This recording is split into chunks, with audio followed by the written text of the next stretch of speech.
Hi everyone, I'm going to be reading The Library Lion today. I know this book was read by some of your teachers in your classrooms, so I hope that it feels kind of like a familiar friend to you. I like this book because one, I love libraries, and two, it also shows us that every now and then it's okay to break some of the rules. So here we go. So first it starts out with this enormous lion just waltzing down the street. Not something you see every day. Or at least I hope you don't see a lion walking down your street every day. And next, he spots a building that has his interest. One day, a lion came to the library. He walked right past the circulation desk and up into the stacks.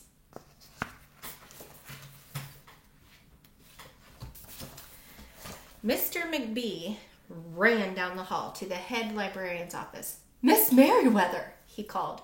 "No running," said Miss Merriweather without looking up. "But there's a lion," said Mr. McBee, "in the library."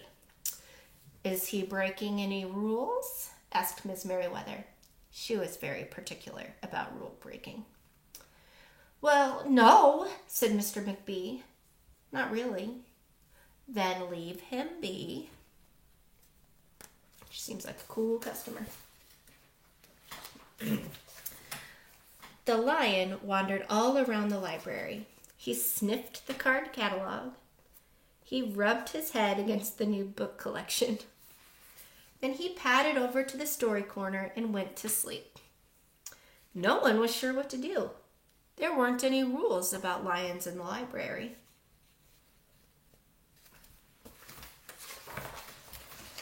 Soon it was time for story hour. There weren't any rules about lions at story hour either. The story lady seemed a little bit nervous, but she read out the first book's title in a good, clear voice. The lion looked up. The story lady kept reading. The lion stayed for the next story, and the story after that. He waited for another story, but the children began to walk away. "Story hour is over," a little girl told him. "It's time to go." The lion looked at the children. He looked at the story lady. He looked at all of the closed books, and then he roared very loud. "Roar!" Can you all do a good roar? Miss Merriweather came striding out of her office. "Who is making that noise?" she demanded. "It's the lion," said Mr. McBee. Miss Merriweather marched over to the lion.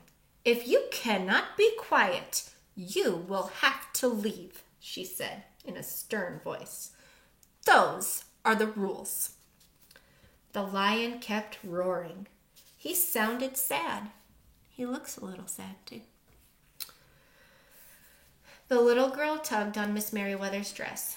"If he promises to be quiet, can he come back for story hour tomorrow?" she asked. The lion stopped roaring. He looked at Miss Merriweather.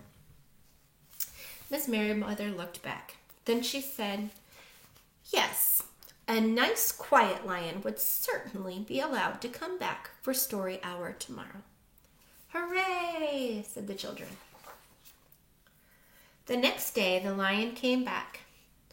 "Oh, you're early," said Miss Merriweather. "Story hour is not until 3 o'clock." The lion did not budge. "Very well," said Miss Merriweather. "You might as well make yourself useful." She sent him off to dust the encyclopedias until it was time for story hour. See him dusting the books with his tail. The next day, the lion came early again. This time, Ms. Merriweather asked him to lick all of the envelopes for all of the overdue notices.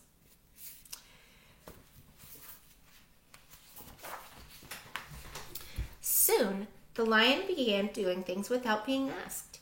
He dusted the encyclopedias. He licked the envelopes. He let small children stand on his back to reach books on the highest shelves.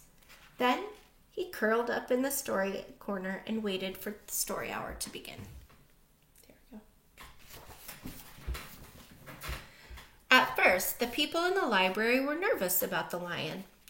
But soon they got used to having him around. In fact, he seemed very well suited for a library. His big feet were quiet on the library floor.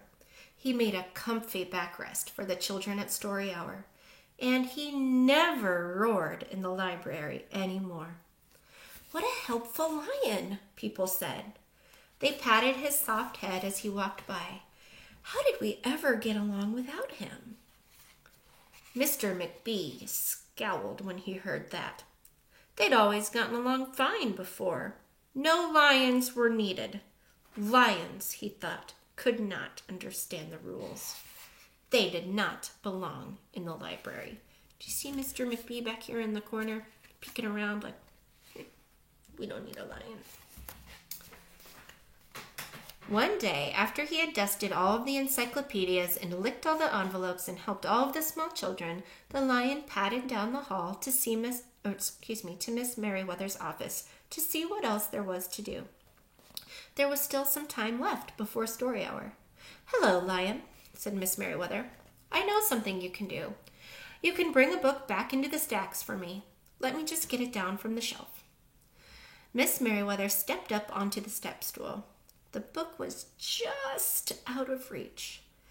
Miss Merriweather stood on her toes and she stretched her fingers. "Almost there," she said. Then Miss Merriweather stretched a little too far. "Ouch," said Miss Merriweather softly. She did not get up. I think she fell off of the stool. "Mr. McBee," she called after a minute. "Mr. McBee." But Mr. McBee was at the circulation desk. He could not hear her calling. "Lion," said Miss Merriweather, "please go and get Mr. McBee." The lion ran down the hall. "No running," said Miss Merriweather called after him. The lion put his big front paws up on the circulation desk and looked at Mr. McBee. "Go away, Lion," said Mr. McBee. "I'm busy." The lion whined. He pointed his nose down the hall toward Miss Merriweather's office. Mr. McBee ignored him. Finally, the lion did the only thing he could think of to do.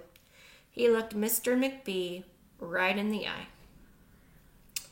Then he opened up his mouth very wide, and he roared the loudest roar he had ever roared in his life. Now, I'm not going to do it, but if you want to go ahead and roar the loudest roar you've ever roared in your entire life right now, this would be the best time for it. Go ahead. All right, here we go. Ooh. Mr. McBee gasped. "You are not being quiet," he said to the lion. "You are breaking the rules." Mr. McBee walked down the hall as fast as he could. The lion did not follow him. He had broken the rules. He knew what that meant. He hung his head and he walked toward the doors. Mr. McBee did not notice. "Miss Merriweather," he called as he walked. "Miss Merriweather, the lion broke the rules. The lion broke the rules." He burst into Miss Merriweather's office. There he is up there. She was not in her chair. "Miss Merriweather?" he asked. "Sometimes," said Miss Merriweather from the floor behind her desk, "there is a good reason to break the rules, even in the library. Now please go call a doctor. I think I've broken my arm." Mr. McBee ran to call the doctor. "No running," Miss Merriweather called after him. The next day, things were back to normal. Almost. Miss Merriweather's left arm was in a cast. You can see that right up here. The doctor had told her not to work too hard. "Oh, I will have my lion to help me," Miss Merriweather thought. But the lion did not come to the library that morning. At 3 o'clock, Miss Merriweather walked over to the story corner. The story lady was just beginning a story for the children. The lion wasn't there.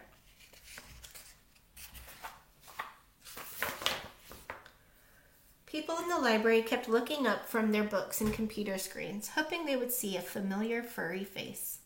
But the lion did not come that day. The lion did not come the next day either, or the day after that. It looks like they're all searching for the lion. This little guy's even looking under the beanbag.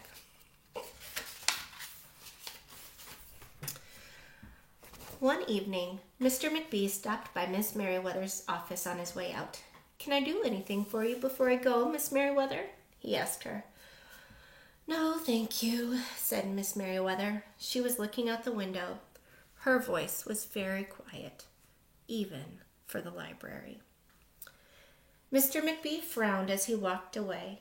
He thought there was probably something he could do for Miss Merriweather after all. I wonder what he could do to help Miss Merriweather.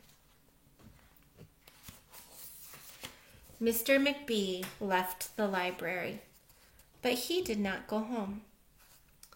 He walked around the neighborhood. He looked under cars. He looked behind bushes. He looked in backyards and trash cans and tree houses. Finally, he circled all the way back to the library. The lion was waiting outside, looking in through the glass doors. "Hello, lion," said Mr. McBee. The lion did not turn around. "I thought you might like to know," said Mr. McBee, "that there's a new rule at the library. No roaring aloud, unless you have a very good reason. Say, if you're trying to help a friend who's been hurt, for example." The lion's ears twitched. He turned around, but Mr. McBee was already walking away. The next day, Mr. McBee walked down the hall to Miss Merriweather's office. "What is it, Mr. McBee?" asked Miss Merriweather in her new, sad, quiet voice. "I thought you might like to know," said Mr. McBee, "that there's a lion in the library."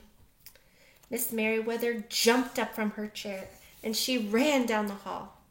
Mr. McBee smiled. "No running," he called after her. Miss Merriweather didn't listen. Sometimes there is a good reason to break the rules, even in the library. Look how happy she is to have her library lion back with her. I think that's it. So here again we have it. But now the library lion's inside. I hope you like that one. I like this one quite a bit. Mostly, like I said, because I love libraries. So, hope you all have a good afternoon and are enjoying the sunshine that we've been having lately.